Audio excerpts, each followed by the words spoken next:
E aí, pessoal, eu espero que vocês estejam bem. A mensagem de hoje falou ao meu coração como nunca o Senhor tinha falado antes, sabe? Parece que o Senhor acendeu uma luz sobre essa mensagem, que é muito conhecida, esse salmo, que, nossa, sério, mudou a minha forma de perceber as coisas, alguns detalhes da minha vida.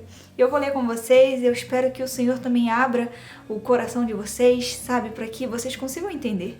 Que vocês se disponibilizem a entender, a ouvir ao Senhor, né, usando quem Ele quer, da maneira que Ele quer. E é isso aí, gente. O salmo de hoje é o 23, que é bem conhecido, né, o salmo 23, que diz que o Senhor é meu pastor, nada me faltará. Ele me faz repousar em pastos verdejantes. Leva-me para junto das águas de descanso. Refrigera minha alma. Guia-me pelas veredas da justiça por amor do seu nome. Ainda que eu ande pelo vale da sombra da morte, não temerei mal nenhum, porque tu estás comigo. O teu bordão e o teu cajado me consolam.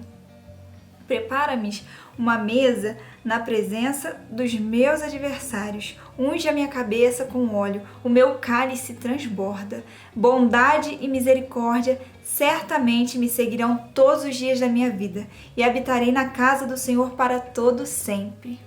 Gente, por que eu disse que esse salmo falou diferente comigo, né? Que o Senhor me fez refletir de uma forma diferente? Porque quem escreveu esse salmo foi Davi.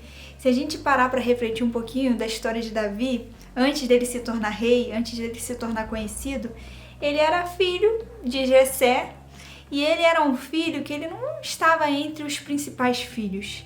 E isso a gente pode perceber quando Samuel, o profeta, vai ungir Davi como rei de Israel. Ele avisa Jessé que ele vai ungir um rei de Israel, e esse rei estaria entre os filhos de Jessé. Jessé pede seus filhos para se arrumarem, para se vestirem as melhores vestes e sentarem à mesa. Só que Jessé em nenhum momento lembrou de Davi. Davi ficou trabalhando, cuidando das ovelhas, ele ficava por trás das ovelhas malhadas. Para vocês entenderem, imagina uma fazenda. A pessoa, para ela mostrar que ela tem bastante coisa, ela coloca as ovelhas mais bonitas na frente da cerca para quando os carros passarem. Por trás dessas ovelhas mais bonitas, que geralmente são aquelas mais branquinhas, mais limpinhas, vêm as malhadas, e Davi estava por trás dessas malhadas trabalhando. Isso é sinônimo de uma humilhação, sabe? Que ele vivia. Ele estava tão escondido que ele não conseguia nem se comparar a uma ovelha que estava ali à mostra. E quando Samuel chegou na casa de Jessé para ungir algum rei que sairia dali, olhou aqueles homens bonitos, arrumados com vestes reais, e pensou no seu coração: com certeza vai vir alguém daqui.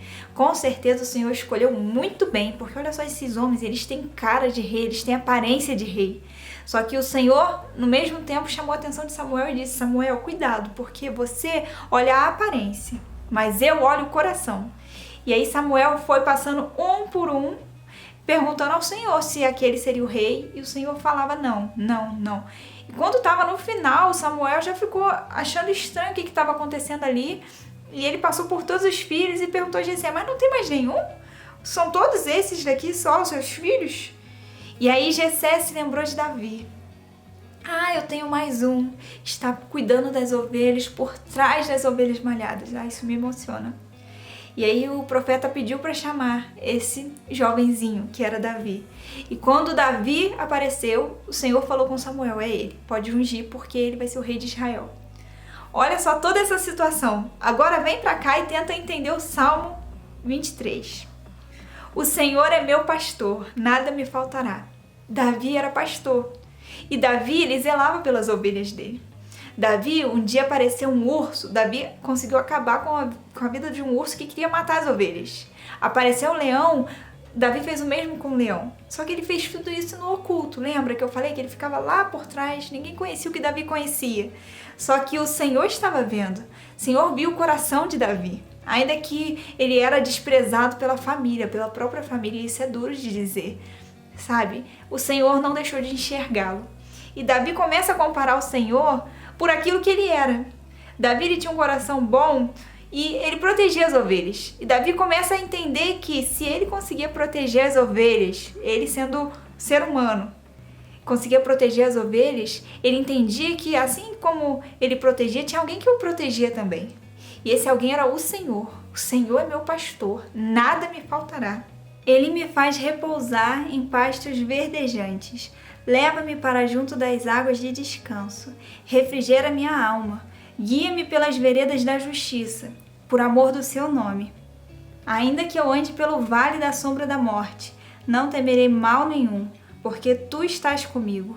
O teu bordão e o teu cajado me consolam. Agora olha esse versículo. Preparas-me uma mesa na presença dos meus adversários. Unge a minha cabeça com óleo. O meu cálice transborda. Esse versículo fala, do momento também de humilhação que Davi passou. Davi ele não estava sentado à mesa porque nem lembravam dele, mas o Senhor não se esqueceu dele. E o Senhor preparou, o Senhor prepara para ele também uma mesa na presença daqueles que muitas vezes são seus adversários. E a bondade e misericórdia certamente me seguirão todos os dias da minha vida, e habitarei na casa do Senhor para todo sempre. Então Davi ele traz à tona tudo o que ele entende que o Senhor é e que o Senhor não esquece dele. Porque mesmo que alguém não tenha preparado para ele uma mesa de honra, que ele passou por tantos momentos tão difíceis, ele entendeu que o Senhor preparava para ele essa mesa. E ele faz o cálice dele transbordar. Cálice esse que muitas vezes em casa talvez ele nem havia tido, Porque os irmãos tinham semelhanças de rei, mas Davi era tão pequenininho, como assim Davi, Davi seria o rei, mas ele entende que o Senhor vê o coração, o Senhor não vê como o homem vê, e isso, me fez refletir muito, porque aqui conta também a história de Davi, como eu disse, Davi era pastor, Davi ele protegia as ovelhas dele com todo amor, de todo o coração, e aqui ele fala, olha, ainda que eu ande pelo vale da sombra da morte, eu não temerei mal nenhum porque tu estás comigo. Ele mostra a confiança que ele tem no pastor dele, que é o Senhor. E isso muitas vezes falta na gente, na gente entender. A gente precisa refletir que o Senhor ele supre todas as nossas necessidades. Então aquilo que a gente não teve, o Senhor ele pode suprir, E a gente precisa reconhecer para poder clamar para que Deus venha nos ajudar.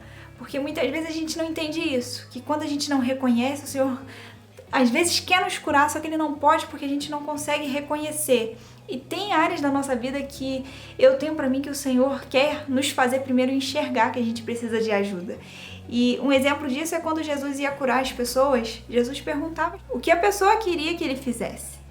Então, mesmo quando era uma doença assim tão óbvia, pessoa cega, e aí Jesus virava para o cego e perguntava, o que você quer que eu te faça? Parece óbvio, mas às vezes a gente precisa ser curado por dentro também.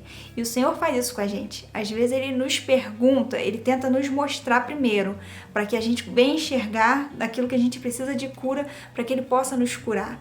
Então entenda que o Senhor supre tuas necessidades. Não pense que você está desamparado por ter passado por situações difíceis, talvez de humilhações, às vezes de gente que era para te abraçar e a pessoa nem lembrou de você ou te desprezou. Entenda que o Senhor supre todas essas necessidades, Ele quer suprir. E não há melhor suprimento do que o Senhor, gente. Ele é a nossa torre forte, Ele é o nosso pastor, Ele nos guarda, Ele nos defende, Ele nos protege. Se a gente, sendo falho, consegue fazer coisas boas, imagina o Senhor.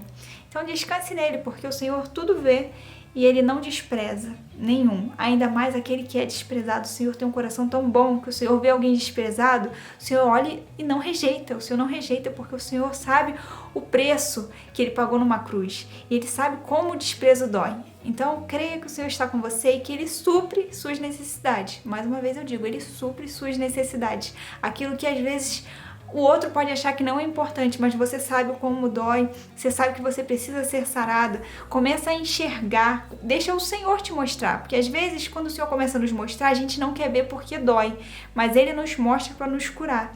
Então permita que o Senhor te mostre tudo aquilo que Ele quer te curar, para que quando você for curado, você consiga enxergar o quão bom Ele é, e o quanto Ele cuida de você, o quanto Ele nunca te deixa só. Então descanse seu coração nele, entregue tudo a Ele, e se está doendo alguma área que Ele está te mostrando, alguma lembrança, deixa vir à tona para que Ele possa te mostrar e você venha ser curado por Ele. E é isso aí, fiquem com Deus, beijos e até o próximo vídeo.